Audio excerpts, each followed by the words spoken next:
Oregon's biggest manufacturing employer, Intel, is expanding. Sounds like good news, right? The White House sure thinks so. One of the largest investments in semiconductor manufacturing in American history. The only problem is Intel is expanding in Ohio, not Oregon. Cue the sad trombone sounds.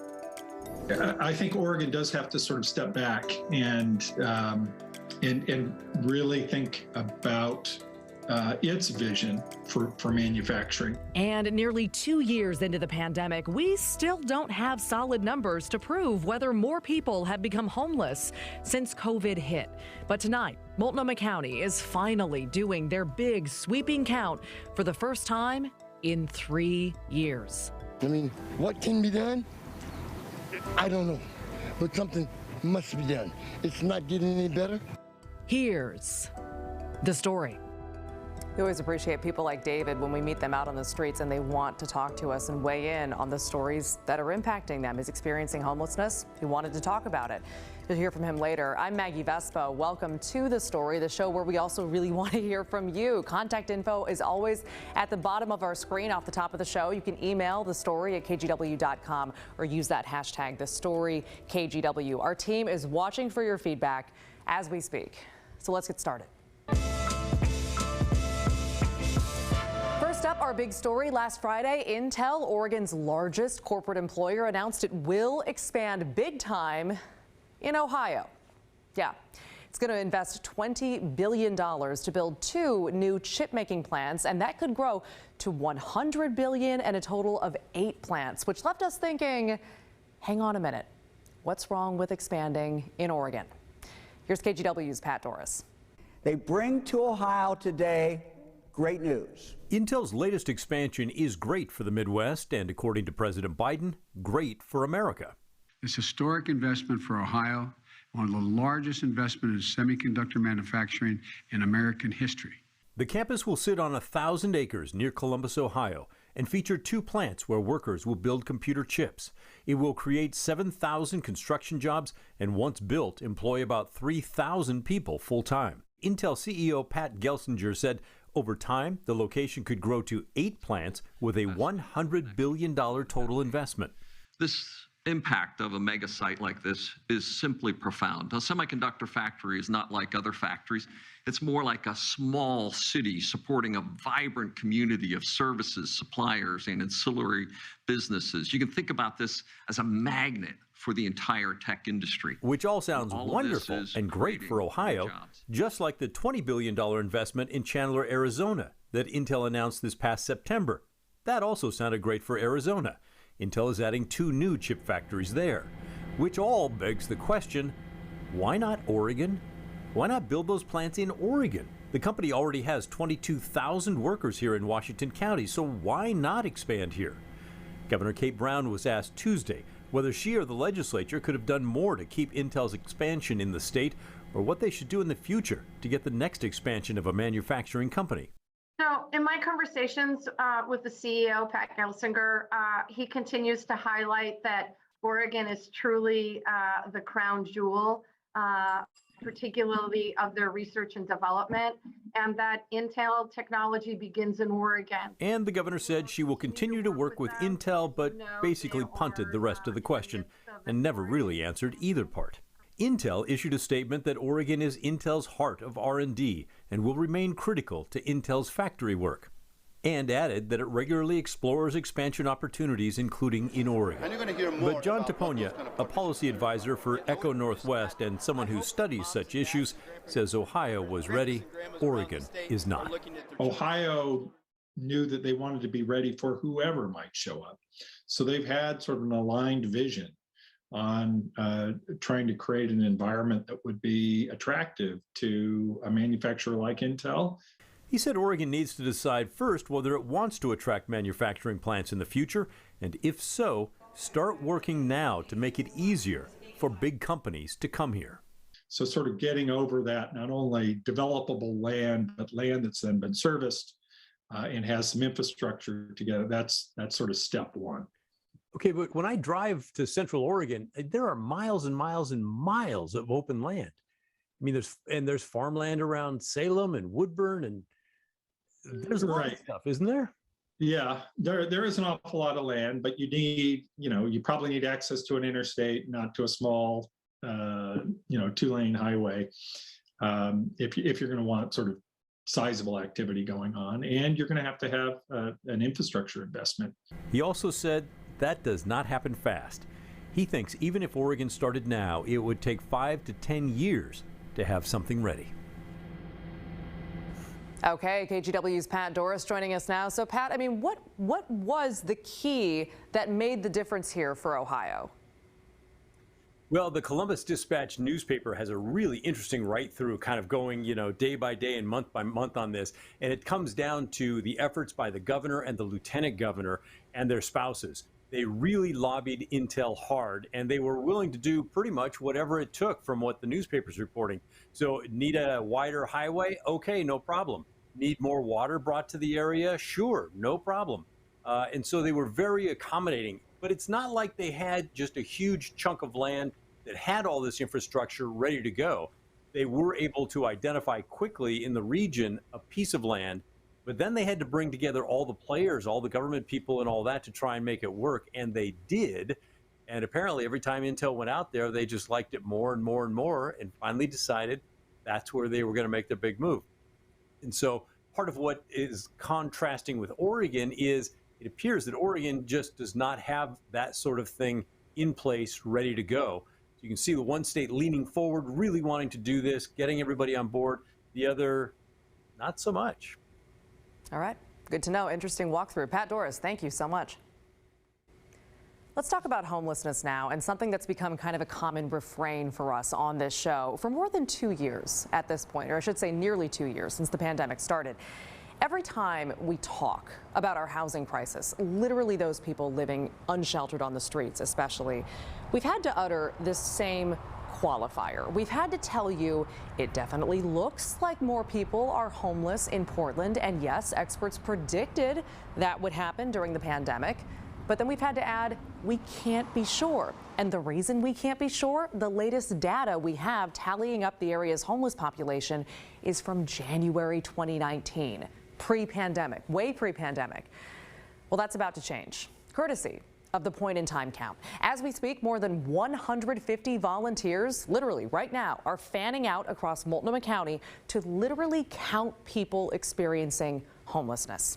That includes people living on the streets, in shelters, in transitional housing. The point-in-time count is organized by the city and county and mandated by the feds. Communities across the country have to do this at least every other year in order to get federal housing dollars. So this count was supposed to happen last year. That would be the normally scheduled year. But Multnomah County postponed it because of COVID. Lots of counties did. Now, for reference, here are the numbers from January 2019, the last count. This count found 4,015 people in Multnomah County experiencing homelessness, meaning they could be on the streets, in shelters, or in transitional housing. Boil it down to just those living on the streets. That category is called unsheltered, and that total was a record high 2,037. So this year we'll have new numbers, and local officials say they have basically the same predictions many of you do. We've got some anecdotal sense, right, that we're probably going to see some increase in our overall number. Certainly, we know that visibility has become a lot more prevalent, right? We're seeing so much more. So this will allow us to cut through the mystery right now about to what degree is the visibility reflecting people having more tents, being more spread out, being in places they hadn't been allowed to be in because of COVID, or is there a huge surge? Do you want to elaborate at all, or can you even on when you say you expect it to be higher? Like, are there any estimates that you all have at your disposal? No, I mean, I think that's why you do the count, because you don't really know. We've talked about this before. I know there are some outreach teams who will say that there's maybe, for every 3 tents, there might be one person in some areas who are, they're using those tents to store belongings. So that's what I mean about it's hard to gauge the increase in visibility necessarily against what we're seeing. Against what we're seeing. We really appreciated his being so candid, because since January 2019, all of us have just been gauging this crisis by what we're seeing. And that will continue until this summer when we get the data from tonight's count. It takes until the summer. That being said, no one knows the reality of what we're all seeing on the streets every day more than people like David Bell. We met him downtown in front of his tent. More people are living out in tents now that have come accustomed to it and learn to deal with it than what it was before. So when you get used to something or you learn to abide by it, you stay. I'm 65 years old. I've had 3 heart attacks this year. I live in a tent. I get SSI, and that's all I get. It's just not enough to make it on. I mean, what can be done? I don't know. But something must be done. It's not getting any better. For that matter, it's getting worse. I moved the tent over here because the clinic is right there, and I can get up and get there and be there on time. Because if no, I'm not there. And I can't afford not to be there. I do want to add, you saw that we blurred someone in that video. We ask people when we're out shooting video for these stories if they're comfortable with us getting video of them. If they say no, we avoid getting the video or we blur them like what you just saw. And that was what happened in that case. So Bell said he's looking forward to talking to the volunteers who conduct this survey. And they ask a lot of questions when they do this. They ask about the person's age, their gender, whether they're a veteran, where they're from, if they've experienced domestic violence. And back to where they're from, if they're not from Portland, they ask whether that person was homeless when they arrived in Portland. And if yes, why did they come here? So for what it's worth, because we get this question a lot, here is the breakdown from 2019's count of why people who were already homeless came to Portland from elsewhere. 28.5% or 228 people said they came to be with family and friends. Just under 15% said they came here for the weather. And just under 18% or 143 people said they came here to get access to services. Again, that was in 2019. Brand new 2022 numbers are getting tallied up as we speak. We will get those results this summer.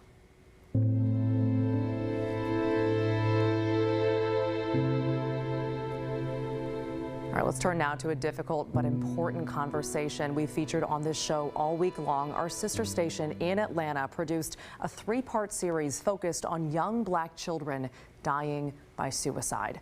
While prevention efforts have decreased suicides among white children, Black kids are dying at twice the rate. And researchers have been desperately trying to learn why this is happening and what parents can do. We do want to warn you, as we have been all week, this story contains racist language and graphic descriptions of death by suicide involving children. Here's reporter Madison Carter with part 3 of A Different Cry. I didn't feel as if I had a right to be sad. I didn't feel as if I had a right to not want to be here and to have all these negative emotions because I was living this amazing life, supposedly. And I just didn't feel as if it was validated. And when you don't feel validated, you don't speak up. Paige Gaines decided to die the first time at 12 years old. I go back and look at pictures of myself and you can see it in my eyes.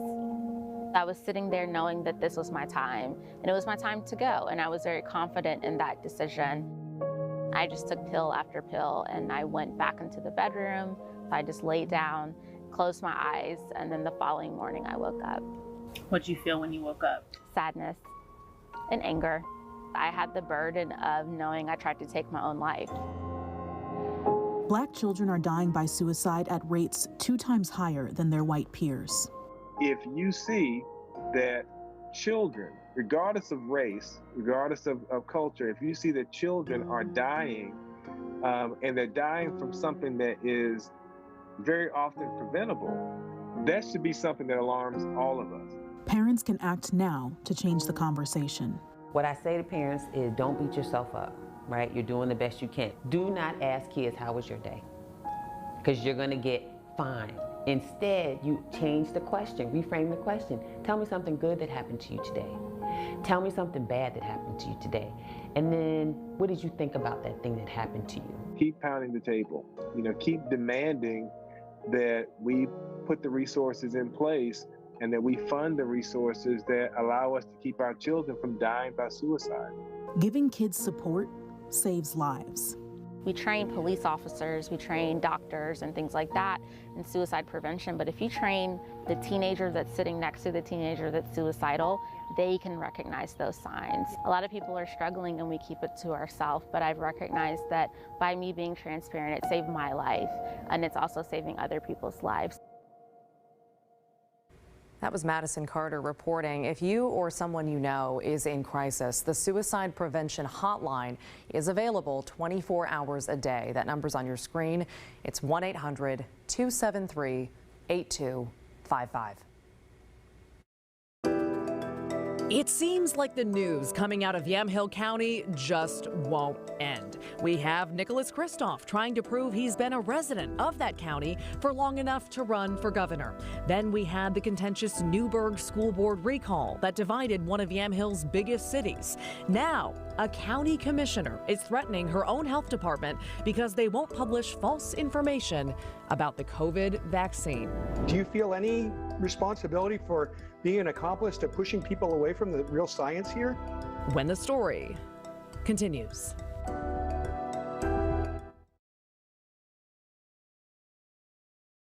Welcome back. Keep sending those questions and comments to thestory@kgw.com or use the hashtag #TheStoryKGW on Twitter. I want to read this email that we got this morning from Craig. He wrote, "Really like the show and the great job that Maggie Vespa does to shed light on things that might go otherwise unnoticed or underappreciated, notwithstanding things like crime and houselessness." And I want to point out we have a huge team that works on this show. It's definitely not just me standing up here. We have an incredible team. But Craig, that's very nice of you. Thank you. He continued on. At some point, Mary Sterrett should be deserving of consideration. She is on the non-vaxxer side of the debate and is in a position of influence. Great suggestion to Craig, because Mary Sterrett is making some news actually right now. She is a Yamhill County commissioner who is now trying to force her own health department to publish misinformation about COVID vaccines. Tim Gordon spoke with her earlier today. We've covered Yamhill County Commissioner Mary Sterrett before, like back in May when she shared debunked information about COVID vaccine ingredients at a public meeting. I've got one here that talks about chimpanzee DNA, and that's in one of the vaccines. Fetal stem cells, that's in one of the vaccines. There's a whole host of other ingredients you wouldn't drink, much less inject into yourself. And this week, at a rally put on by Free Oregon, the commissioner took on her county's health department, demanding certain counter information be added to its website and that safe and effective be removed from the description of COVID vaccines.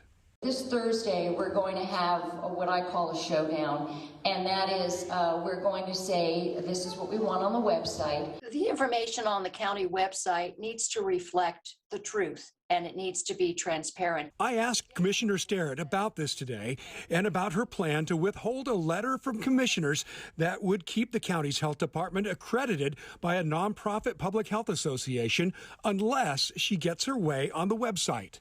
Let me ask you this, Commissioner. Do you trust your public health department? I don't trust the data that they're getting. How would you characterize the latest from her? Well, it seems like more of the same, but escalating to a new level, really. And I think it's really unfortunate. Jake Weigler is director of advocacy group Our Shot Oregon, which has called out politicians for politicizing COVID response. His take on Sterrett? She had the opportunity to go make her case to health experts, to people that weigh all the evidence and say, is this information that would be helpful to the public? And they said no. They said, this is quackery, this is misinformation, this is just going to confuse the conversation. Do you feel any responsibility for being an accomplice to pushing people away from the real science here? Well, you keep repeating the same thing. The science shows, but that's not what the science shows. Tim Gordon, KGW News. We actually do want to reiterate that is exactly what the science shows. So moving on, though, as Tim mentioned, this is not the first time Mary Sterrett has been in the news for her COVID stance, or even the second time, or the third time, or the fourth time for that matter. In September of last year, she misreported COVID breakthrough deaths in a detailed post on her Facebook page. Her post was then shared nearly 800 times. The Oregon Health Authority told the Oregonian her post was, quote, not accurate by a large degree. In May of last year, she compared vaccine verification to Jim Crow laws, saying that not allowing unvaccinated people to enter a business is segregation and discrimination. She wanted to declare Yamhill County a vaccine passport sanctuary, prohibiting anyone from asking customers or employees about their vaccination status. And she wanted commissioners to require parental consent for teens to get the COVID vaccine, even though it's legal in Oregon for teenagers as young as 15 to get vaccines without their parents' consent. And by the way, we should add, she is also running for re-election. Okay, moving on. This is a question for lifelong Oregonians. How many of you even know how to pump your own gas? We're kidding. Sort of. Well, self-serve gas, though, could become an option if the legislature passes a new bill. And we know we've talked about this before, but they say this time is different. We'll explain why when the story continues. Hey, welcome back, everybody. So we have a question now for everyone watching who lives in Oregon. Do you like having someone pump your gas for you, or do you wish you could do it yourself like almost every other state in the country? Let us know by emailing the story at kgw.com or using the hashtag #TheStoryKGW. And if you said you wish you could pump your own gas, you might be in luck. Oregon lawmakers are actually considering a bill that would let you do exactly that. So let's bring in Joe Ranieri, who's been digging into this bill all day for us. Joe, I mean, this has been proposed before. Like, we've done this conversation before. Right. So why do lawmakers think this time will be different? Well, it's a conversation we're having again, especially down in Salem, because sponsors of this bill, Maggie, say it's going to help gas stations during the labor shortage. Of course, gas stations have really had a hard time keeping people working over the last several months and really almost the last 2 years because of the pandemic. Now, earlier today, I spoke with Gabriel Zirkle. He was the president of Oregon Fuels Association. He says wages for employees at gas stations would not be impacted. He says this would allow gas stations to open up earlier in the day and also stay open later at night. Gotcha. So over the last 2 years, though, or almost 2 years since the pandemic began, we have seen Oregon temporarily do this, like temporarily switch to self-service, haven't we? Exactly right. You might remember early on in the pandemic, the state allowed basically drivers to go to self-service pumping because they wanted to, prevent the spread of COVID-19. And then there was a couple of times this last summer. Of course, it was one of the hottest summers we've seen on record. We saw that stretch of about 3 days in a row where temperatures went over 100 degrees late June of last summer. Well, that's when the state also allowed people to pump their own gas. That way it was keeping gas attendants safe from standing outside all day long. Yeah, thought I remembered that. Okay. So this time around, here we go again. Like, do we know when this bill is going to be discussed during this session? Well, lawmakers go back to Salem starting next week on Tuesday, and it's expected to be discussed. The proposal of this bill is expected to be discussed on February 8th. Okay. We'll be watching. I know you will too. Joe Ranieri, thank you. So how did we get here? We have to go all the way back to before KGW was even on the air. 1951. That's when the state banned Oregonians from pumping our own gas. The number one reason for this that you're likely to hear is that it generates jobs. And that's true, but that's actually an unwritten reason. Officially, it was a safety thing. The state was worried about gas being a fire hazard or people slipping on the ground when it was raining because, it rains a lot here. Or older people or people with disabilities having difficulty, or just the fact that gas fumes are a health hazard. Basically, stay in your car. You're safer there.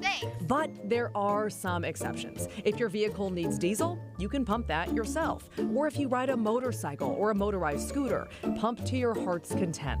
In 2018, leaders also started letting people in rural counties pump their own gas. But elsewhere, you can't actually get in trouble for pumping your own gas. The gas station can be fined by the fire marshal, but only if they get a complaint.